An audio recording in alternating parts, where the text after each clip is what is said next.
अस्सलाम वालेकुम everyone, I am professor Shoaib Mirza.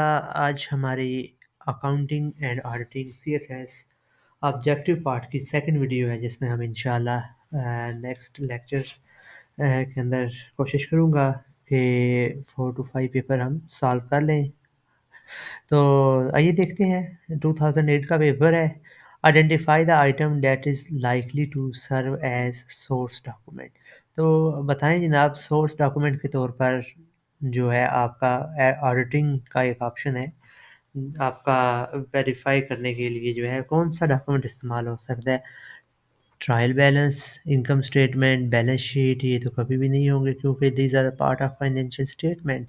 Invoices from supplier, right. कहता है identify which of the normal balance assign to the following accounts is incorrect. ठीक है। Office supplies आपका क्या है, एसेट होते हैं, एसेट का नॉर्मल बैलेंस आपका डेबिट होता है।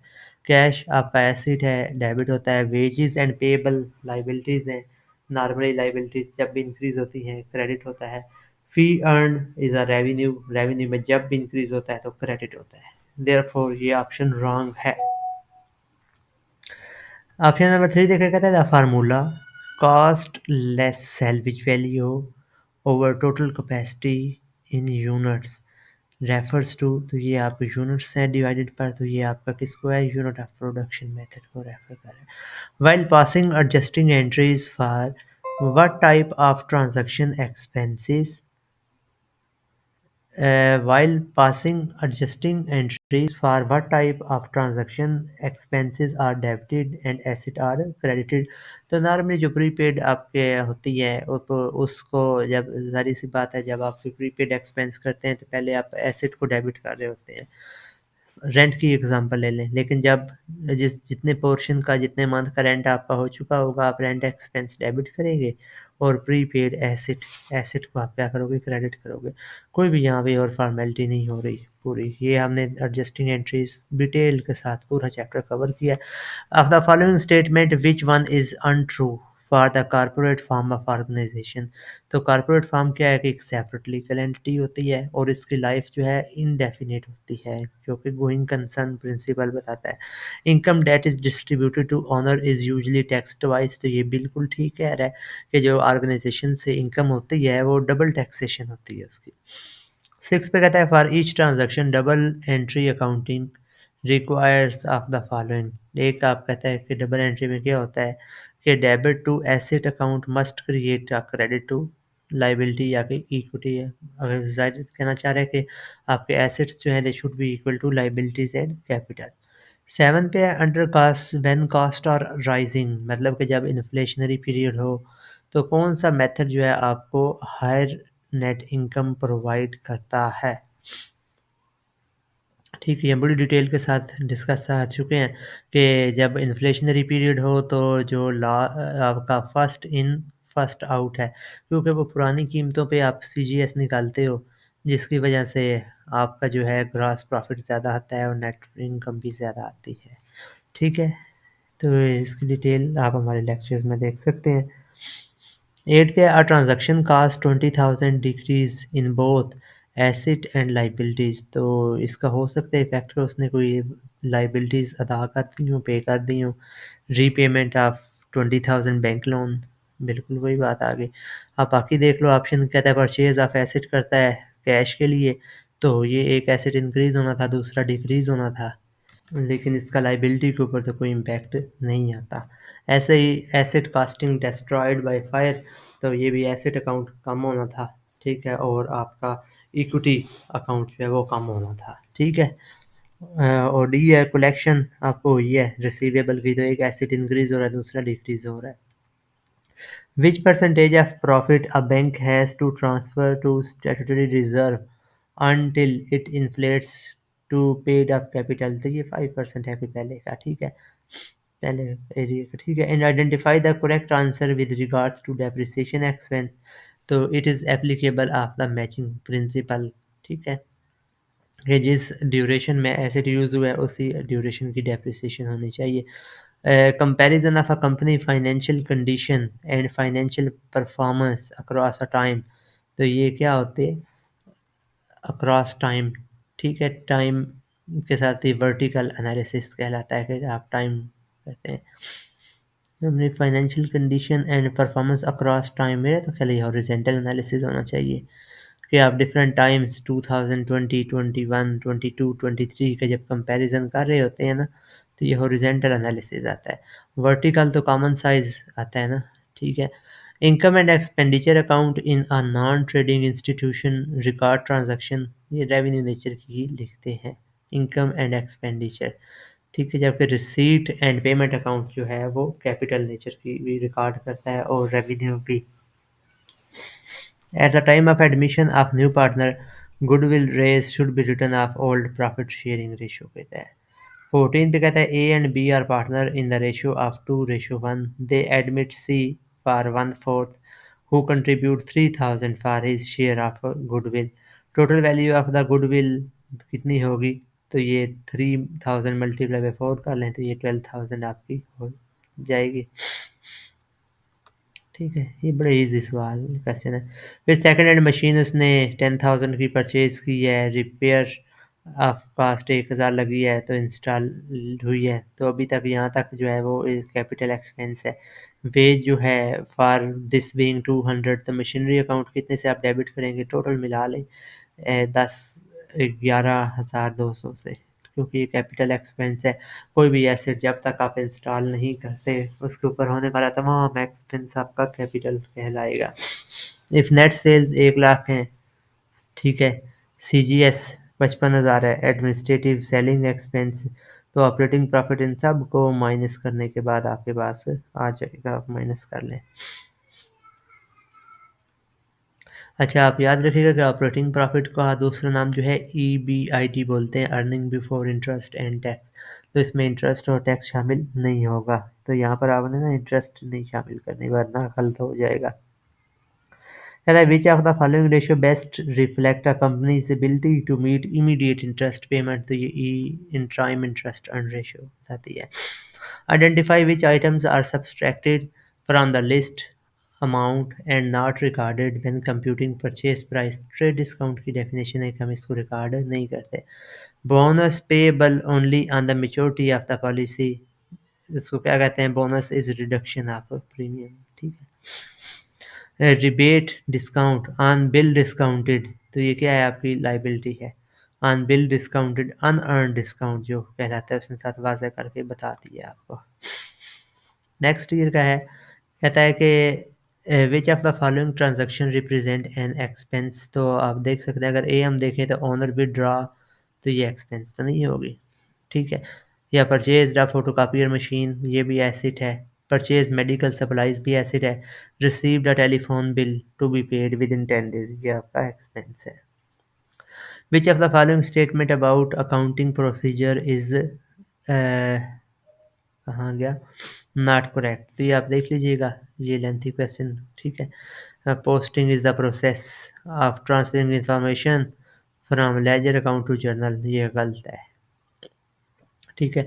वैसे जो पोस्टिंग होती है, ये डेफिनेशन है कि आप जब जर्नल से लेजर की तरफ एंट्रीज पोस्ट करते हैं तो this process is called posting, और जब आप ट्रांजैक्शन को जर्नल में रिकॉर्ड करते हो दिस इज कॉल्ड जर्नलाइजिंग। फिर कहता है कि विच of the following financial statement reflect the overall financial position, तो बैलेंस शीट जो है ये आपकी फाइनेंशियल पोजीशन बताती है एट अ स्पेसिफिक डेट, ठीक है। जब आप स्पेसिफिक टाइम पीरियड के लिए इनकम स्टेटमेंट बनाते हैं और वो फाइनेंशियल परफॉर्मेंस आपकी बताती है। Trial balance is prepare to ensure arithmetical accuracy of the accounting records. पांचवें द नेट सेल्स इतनी है जनाब उसकी, इफ़ सी जी एस जो कास्ट गुड्स फॉर अवेलेबल इतनी है, द ग्रास प्रॉफिट रेट 35% है, तो एंडिंग इन्वेंट्री कितनी होगी? तो ये आप इसको कैलकुलेट कर लीजिएगा, इजी है, इतना मुश्किल नहीं है। छठे पे कहता है कि in the accounting cycle closing entries are made after the adjusting entries, ठीक कह रहा है, ठीक है, पहले तो नहीं ना कर सकते। विच of the following is N intangible asset, कौन सा है? An investment in market able securities, lease और लैंड नहीं, लूज टूल्स नहीं, कॉपी राइट्स आपका होगा, ये इसने गलत लिखा है, इनटेंजिबल एसेट, ठीक है। ये आपके मार्केटेबल सिक्योरिटीज़ में भी जो आप इन्वेस्ट करते हैं, ये इस साइड पे इंटेंजिबल नहीं कहलाता। तो ये कॉपीराइट्स इसका करेक्ट आंसर होगा। Expense is recorded in the accounting record, कब? Expense is recorded in the accounting record when cash is paid, accrual भी तो हो सकता है। Purchase order is placed, purchases are made, ठीक है, इस कंसेप्ट के तहत ये conservative. The cash basis of accounting usually results in a large amount of tax, ठीक है। स्ट्रेट लाइन मेथड क्या कहता है कि should be used within a period of inflation because it accumulates the funds for the replacement of asset at a uniform rate. Which of the following accounts are not closed at the end of accounting period? तो real account जो है वो कभी भी close नहीं होते। ये revenue, expense, drawing account जो है ये सारे नॉमिनल, और ड्राइंग जो है वो पर्सनल अकाउंट है। Under specific inventory cost system goods of sold is determined at the end of the year होती है, ठीक है। Under periodic inventory system cost of goods sold, हाँ एक एंड ऑफ पीरियड, ठीक हो गया। Which of the following is not a use of working capital? तो repayment of long term debt, working capital आपका होता ही है कि जो आपके शॉर्ट टर्म के लिए होता है, मीट करने के लिए। Repayment of long term date, मेरा तो ख्याल है ये है। फिर आपका cash dividend declared but not paid, तो ये तो इस्तेमाल होता है। पेमेंट ऑफ अकाउंट पेएबल इसके लिए भी होता है क्योंकि ये करंट एसेट को है। फिर आता है आपके पास, ठीक है, मेरा ख्याल है इसने आंसर रॉन्ग दिया हुआ है, आप इसका आंसर ए कर सकते हैं। A transaction caused a 10,000 decrease in both asset and liabilities, तो वही बैंक लोन ही होगा, एक एसेट एक liabilities. Which ratio indicate a firm's ability to pay current liabilities in the shortest possible period, तो करंट रेशो जो है वो होती है।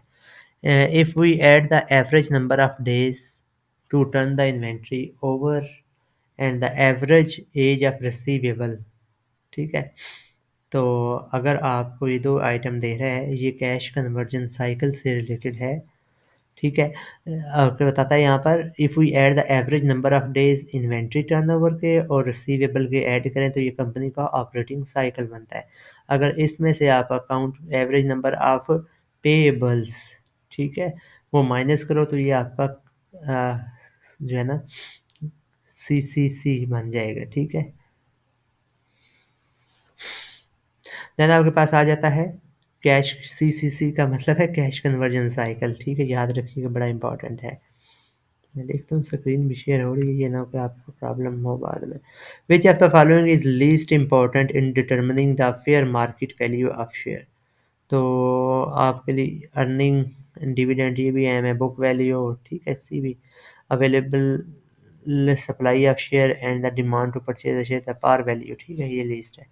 18 पे आता है आपके पास financial statement prepared by a business firm are most likely to be relevant, ठीक है, तमाम डिसीजन मेकिंग के लिए।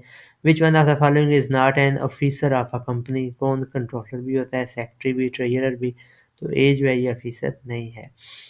Deficit appears on the balance sheet, कहाँ से? As a deduction from total paid up capital. यहाँ पे deficit appears on the balance sheet कहाँ पे अपीयर होता है, ठीक हो गया। इसके अलावा मुकम्मल, मैं आपको ना स्टूडेंट्स को, मेरे पास काफ़ी ज़्यादा एनरोल्ड है अल्हम्दुलिल्लाह, लास्ट 2 ईयर से मैं तैयारी करवा रहा हूँ। तो 18 मेजर सब्जेक्ट्स जिनमें से पास्ट पेपर सारे बने हुए होते हैं, हम इनको डिटेल एक्सप्लोर कर रहे हैं थ्योरेटिकली। अगर आप भी एक दफ़ा हमारा कोर्स लेंगे इंशाअल्लाह, तो आपकी जो प्रिपरेशन है वो आप इस काबिल हो जाएंगे कि एग्ज़ाम आप इजीली क्लियर कर सकते हैं। देन आप जानते हैं कि कभी पेपर्स में ट्रू फॉल्स भी आ जाते हैं। 2009 का है, rent of premises constitute variable expense for cost allocation, ऐसा ही है कि रेंट जो भी आपके प्रीमिसेस का है वो आपका वेरिएबल है, ठीक है। Agriculture income is taxable under the income tax laws of Pakistan, तो ये नॉन टैक्सेबल एग्जेम्प्ट है। Working capital finance can be termed as running finance, बिल्कुल ठीक है। देन हम अगर देखें 4 पे कहता है कि principal and markup payment within 1 year constitutes long term liability for disclosure in the balance sheet, कभी भी नहीं, जब वो खुद बता रहा है कि 1 ईयर, विद इन 1 ईयर, तो ये शॉर्ट टर्म है। Income from capital gain arising out of trading on a stock exchange in Pakistan is taxable. ठीक है, ये उन दिनों भी था, अभी भी है।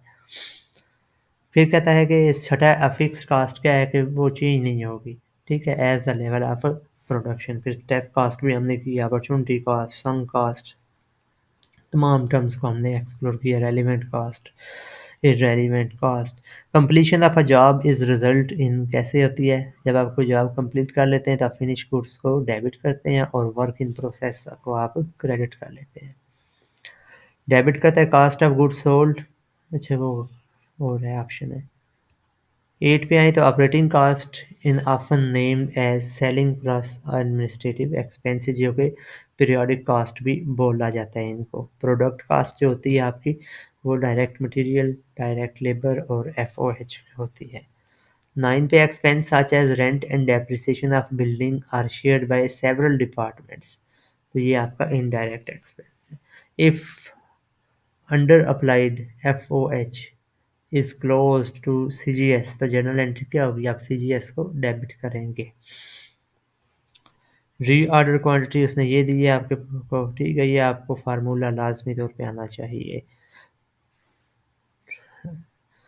The time lag between identifying and receiving material, तो ये आपका लीड टाइम कहलाता है।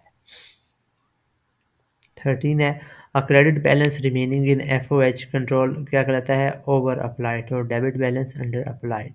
डायरेक्ट मटेरियल और डायरेक्ट लेबर को प्राइम कॉस्ट बोला जाता है। विद प्रोडक्टिविटी का क्या मतलब है, द एबिलिटी टू प्रोड्यूस। 16 है a segment of the business that generate both revenue and cost, वो आपका प्रॉफिट सेंटर कहलाता है। वेरिफिकेशन क्या होती है आपकी, वेरिफिकेशन का हमने पहले भी इसको डिटेल के साथ ऑप्शन डिस्कस किया है। Audit of a bank is generally routine check होता है, कंटिन्यूस होता है। Economic resources of a business that are expected to provide benefit of the business in the future, तो ये एसेट की डेफिनेशन है, ये भी इसने गलत लिखी हुई है। Short term loan can be best describe इसका पीरियड लेस देन 1 हो, वो आपका शॉर्ट टर्म लोन कहलाता है। 2010 की तरफ मूव करते हैं।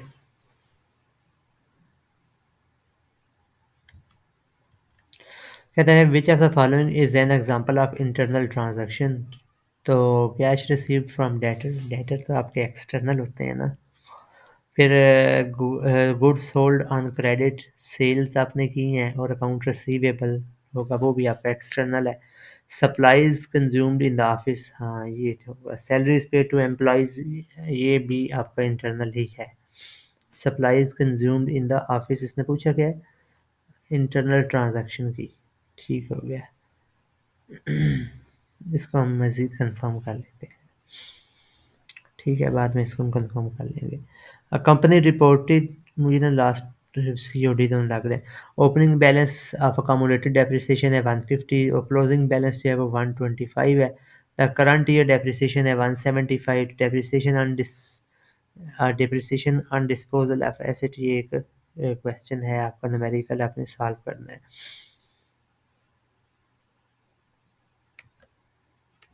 ये इजी है, इतना मुश्किल नहीं है। आप ओपनिंग आपकी डेप्रिसिएशन कितनी 150 है। ठीक है, आप करंट ईयर की डेप्रिसिएशन देख लें 175, कितने हो गए आपके 375। ठीक है, तो इसमें से आप 125 लेस कर दें। ठीक है, 375 350 250 रह जाएगा, बल्कि वो तो एक और मेथड हो जाएगा।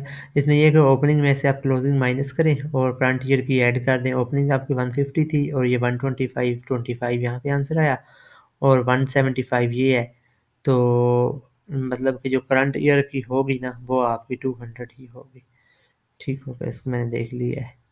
विच of the following is example of non exchangeable transaction. Non exchangeable मतलब कि जो इनका पॉसिबल नहीं है। आप जैसा कि गुड्स लॉस्ट बाय फायर, इसका ऑप्शन है। इलेक्ट्रिसिटी चार्जेस पेड, ओके है। Machinery purchase on credit, carriage paid and furniture, ये भी ठीक है। 4 पे company receive 40% of monthly cell and 50% of the following month. ठीक है, जो है ना 40% पहले लिया है और अगले माह का 50%, and rest is received in third month. Total इसने कितना ले लिया है, 40 और 50 90, 10% इसका रह गया था। The sales for the January are 20, Feb की 30, मार्च की 40 है। कलेक्शन फॉर द मार्च इसको कितनी हो गई थी, ये आप इसका न्यूमेरिकल कर सकते हैं, इजी है। 5 है आपके पास, आता है the time limit for payment of dividend for a listed public company का कितना है, 30 डेज है। ये चेंज भी हो सकता है, इसको भी आप चेक कर लीजिएगा एक दफ़ा। Time limit for payment of dividend for unlisted company का भी 30 डेज है। मैं चेक कर देता हूँ। अच्छा जनाब, ये थोड़ा-सा लेटेस्ट अमेंडमेंट आई है। वैसे तो हमारा कंपनीज़ ऑर्डिनेंस जो है वो 2017 का है। कहता है according to the companies amendment, ये हुआ है बाद में ना 2020 में अमेंडमेंट हुई है।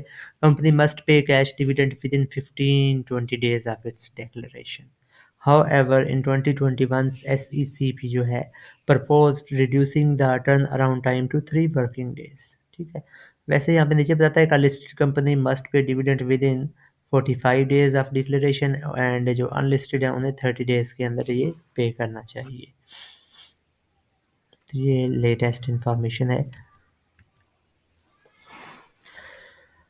तो नेक्स्ट आपके पास आता है as per companies ordinance 1984 a listed public limited company is bound to prepare its financial statements yearly basis पर। ठीक हो गया जनाब। देन अगर हम देखें 8 पे as per companies ordinance loose tools are recorded, ये आपके करंट एसेट्स हैं। ठीक है। तो कंपनी रिपोर्ट से स्टॉक वेलोसिटी 30 डेज। ठीक है, ये स्टॉक वेलोसिटी का मतलब है जो इन्वेंट्री है। और क्रेडिटर्स जिनको इसने पे करना होता है 20 डेज, और डेटर्स ठीक है जिनसे लेना होता है 15 डेज। तो ऑपरेटिंग साइकिल क्या बनेगा, आप इन्वेंट्री और अकाउंट रिसीवेबल को प्लस करें और पेएबल को क्रेडिट कर दें, मतलब कि 30 और 15 आपका बन गया 45, और क्रेडिटर को माइनस करो 20 to 25 डेज आपका कैश कन्वर्जन साइकिल। जबकि operating cycle of the company अगर आप देखना चाहें तो ये आपका the operating cycle of the company जो है ये आपका स्टॉक वेलोसिटी और अकाउंट रिसीवेबल को ऐड करने से, मतलब कि 30 और 15 जो है ये 45 डेज आपका आएगा। ठीक है, ये याद रखिएगा। 45 डेज़ इसका ऑपरेटिंग साइकिल है और कैश कन्वर्जन साइकिल इसका 20 डेज़ है, 25 डेज़ है, याद रखिएगा। इसने गलत लिखा हुआ है। Left side of an account means the word debit is described as, तो डेबिट एक नाउन के तौर पर आता है। ठीक है, ये इंग्लिश में इसने पूछ लिया। देन आपके पास आता है In Pakistan, a commercial bank can be formed and registered under the Banking Ordinance 1962 है हमारे पास। पाकिस्तान में कमर्शियल बैंक जो है prepare its annual account under banking ordinance. ठीक हो गया, वही हो गया। तो a company pays income tax at the rate of 40%, the net income after tax is 24। तो बिफोर टैक्स क्या होगी, ये 24 डिवाइडेड बाई 60% करोगे तो आपके पास आंसर खुद ब खुद ही आ जाएगा, क्योंकि ये जो 24% है ये 60% है और 40% डिडक्ट हो चुका था।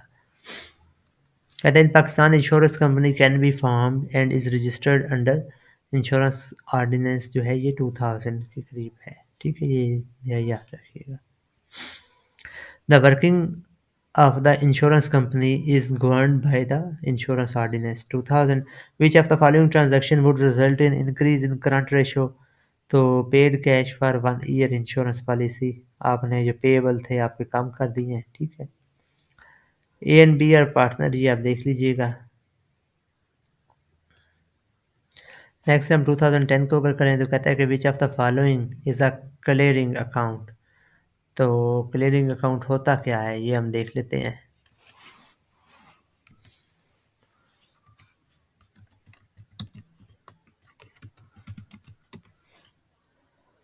Clearing account is a general ledger that allows accountants to maintain transaction details temporarily. Its purpose is to record income before they are moved to the balance sheet as retained earning। ठीक है, clearing accounts can be set up to clear daily, monthly या end of the fiscal year जो भी है। ठीक हो गया।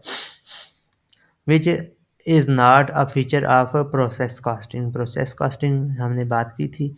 ठीक है, cost into fixed and variable ये होता है, ठीक है। बी है emergence of more than one product, ठीक है। इक्विवेलेंट प्रोडक्शन भी हम देखते हैं, duration of work is long, ठीक है। none of these आएगा। The process loss not allowed to affect the cost of goods, तो ये नॉर्मल लॉस जो है ये नहीं होता, ठीक है। विच stock control method concentrate effort on selection selected item of inventory, तो ये ABC एनालिसिस जो है activity based costing. Continue stock taking is a part of perpetual inventory का पार्ट है। एग्रीकल्चर फॉरेस्ट हंटिंग फिशरी जो है आपका ये एक्सट्रैक्टिव इंडस्ट्री में आता है, जो कि प्राइमरी सेक्टर की है, ठीक है। Minimum number of director in unlisted public company की जो है वो 3 है, जबकि लिस्टेड के 7 है। In Pakistan chamber of commerce and industry is registered with the registrar of societies. Cooperative act का हमारे पास जो है वो 1925 का है, जबकि पार्टनरशिप का 1932 है। Which of the following partnership can be formed for indefinite period? The partnership at will. फिर कहता है कि reception of client clerical routine such as footing and posting जो है ये आपकी स्कैनिंग कहलाती है। The direction of testing from the source document to accounting record जो है ये ट्रेसिंग कहलाता है। Which of the following internal control is usually studied and evaluated in detail? तो ये control over store and pricing है, ठीक है। आप थोड़ा सुकून से इसको पढ़ लीजिएगा, ये जो लेंथी MCQ है। Which of the following liability of an auditor has occurred when auditor failed to study article of association and director paid dividend out of capital, तो ये misfeasance, ठीक है, आप आ सकते हैं। Visual examination of account record and schedule to identify unusual item or inconsistency, तो ये भी आपका स्कैनिंग में ही आता है। Which of the following is revenue expenditure? Cost of feasibility report? नहीं। Legal expenses of income tax, क्योंकि ये हर साल होते हैं। Insurance, additional capital, cost of preparation, partnership deed वगैरह ये कैपिटल में आते हैं।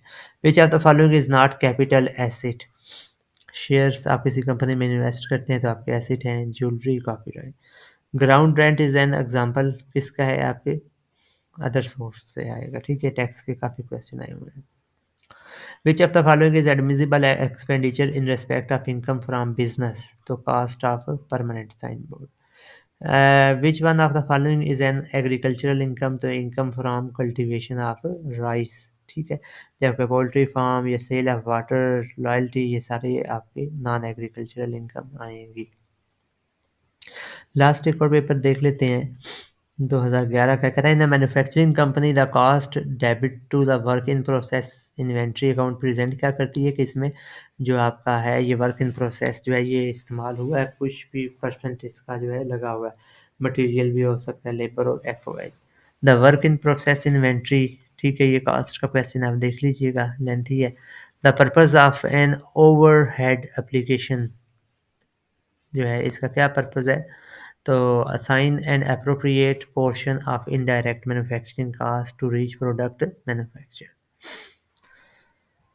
4 पे आता है if Gurgson Incorporation uses a job order costing system, each of the following is true। Job order casting और प्रोसेस कास्टिंग हम जानते हैं, ठीक है।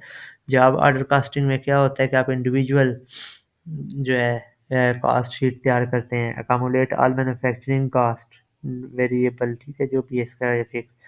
ये जो बी है ये इसने बताया कि ये नहीं होगा। Direct labour cost applicable to individual job is recorded when payment paid by a debit to work in progress, ठीक है, ये देख लीजिएगा। इस ईयर में काफ़ी लेंथी क्वेश्चन आए थे। When a job cost system is in use under applied overhead क्या होता है? Is closed out at year end into the cost of goods sold if the amount is not material। 6 है Shabbir manufacturing has operation that involve 3 processing department है इसके, assembly, painting, packing. तो debit to the work in progress painting department account could involve a credit to any of the following. तो ये cost से काफ़ी आए हुए हैं, लेकिन अब ऐसे जो है ना वो लेंथी नहीं आते। इस पेपर को आप एक दफ़ा देख लीजिएगा, ठीक है। इसमें मैं देखता हूँ जो छोटे छोटे MCQ हैं वो हम कर लेते हैं। फिर कहते हैं जैसा कि 20 है, which of the following is least useful as a base for comparison when analysing ratios. तो स्टैंडर्ड फ्रॉम पास्ट एक्सपीरियंस है, रूल ऑफ थंब इंडस्ट्री, ठीक है, डिफरेंट इकोनॉमिकल सेटिंग, ये नहीं आता, ठीक है। ये पेपर काफ़ी लेंथी टफ लग रहा था। पीछे कितने रह गए हैं मैं चेक कर लूँ। हमारे पास 16, 18, मेरा ख्याल है इसको ख़त्म कर ही देते हैं, फिर अलग से वीडियो हमने क्या बनानी है।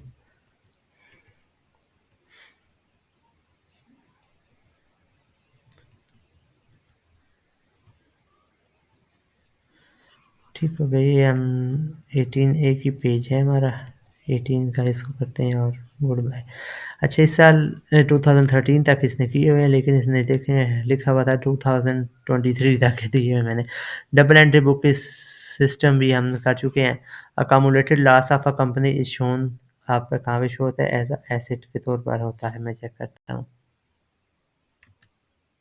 ठीक है, ये एसेट ही इसका आंसर दिया हुआ है। फिर आता है कि under companies ordinance disclosure of financial information is legally required for listed companies, ये स्केड्यूल 4 के तहत है। A company is consider sick where, अगर इसकी करंट रेशो जो है आपके एसेट, अगर करंट एसेट करंट लाइबिलिटी से कम हो तो ये सिक कहलाएगी, ठीक है। बाकी देख लो, करंट एसेट की वेटी ज़्यादा है। Banks are required to prepare their financial statement as per following legislation, banking ordinance 62 के तहत। Preparation of financial statement of listed insurance company Pakistan, जो है वो 2000 वाली बात है, ये बड़ा अहम है, 3-4 दफ़ा एमसीक्यू रिपीट हो चुका है। Insurance ordinance, trading loss occurs when relevant matching cost जो है आपकी एक्सीड करती है, ठीक है। फिर आता है अकाउंटिंग रिक्वायरमेंट्स गवर्न एनजीओज, जो है ये आपकी कोऑपरेटिव सोसाइटी एक्ट 1925 में है। वर्कशीट जो है ये इक्वलेंट टू होती है आपकी, हमने देखी है, trial balance, income statement, balance sheet, इसमें तीनों आइटम आते हैं। वर्कशीट डज इंक्लूड आपके क्या होते हैं इसमें, इसमें से कुछ भी नहीं, तीनों आते हैं। हमने देखा था ट्रायल बैलेंस, अनएडजस्टेड, फिर एडजस्टेड, फिर आफ्टर एडजस्टेड, फिर इनकम स्टेटमेंट और बैलेंस शीट। डेफर्ड टैक्स हम पहले बात कर चुके हैं, ये एसेट भी हो सकता है, लाइबिलिटीज़ भी हो सकता है। टेंजिबल एसेट कौन सा है आपका, गुडविल है। Intangible asset, the following represent tangible asset and are shown in the balance sheet. तो इनटेंजिबल लिखना चाहिए था, इसने शायद टाइपिंग मिस्टेक है। Under the rule of thumb a good current ratio 2:1 ही समझी जाती है कि आपके करंट एसेट करंट लायबिलिटी से डबल होने चाहिए। Financial analysis is a legislative requirement under, तो कम फाइनेंशियल लेजिस्लेटिव रिक्वायरमेंट अंडर, ठीक है।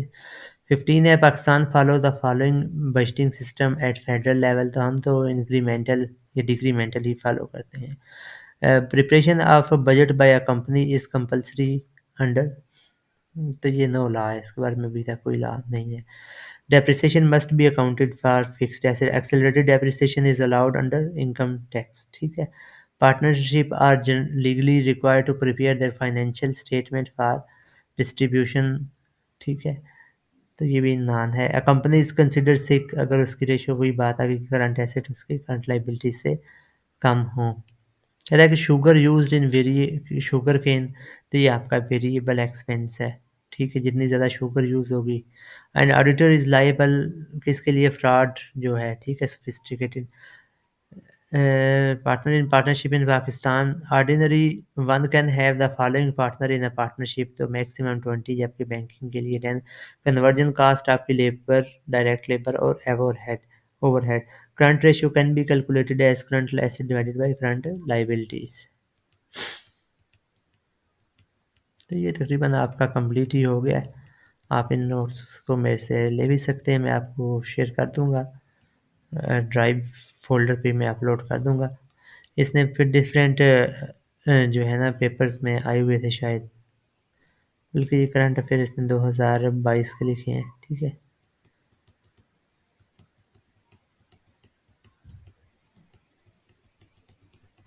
इसको रीड कर लीजिएगा। 2013 तक हो गए, फिर मैं इंशाल्लाह कोशिश करता हूँ कि बाकी भी अपलोड कर दूँ एमसीक्यूज़ जो पास्ट पेपर्स में आए हैं 13 से ऑनवर्ड।